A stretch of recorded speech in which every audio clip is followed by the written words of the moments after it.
The AFU have once again attempted to attack the Rostov region.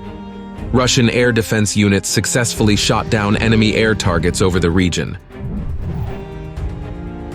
In the Kupiansk sector, the Russian armed forces are regrouping and preparing to continue their offensive. At the same time, Ukrainian reserve units are being transferred to the eastern bank of the 𝐒𝐤𝐫𝐚 River. In the Kremenski sector, localized skirmishes between Russian troops and the AFU continued. Russian armed forces units managed to improve their tactical position by occupying several enemy strongholds.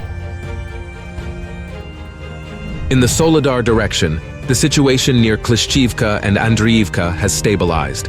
At the same time, on the northern flank of Bakhmut, Russian troops counterattacked in the area of the Berkivka Reservoir and advanced.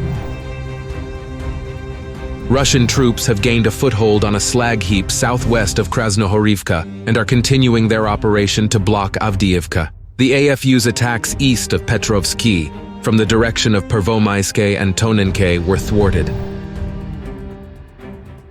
The enemy continues to transfer reserves and is trying to break the blockade of Avdiivka. But the main task of the Russian armed forces in this area is, first and foremost, fire blockade. The Russian troops are coping with this perfectly well.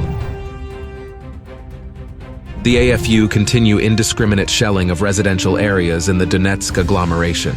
As a result of the strikes on populated areas, civilian infrastructure and residential buildings were damaged. 5 civilians were injured, and 2 more were killed.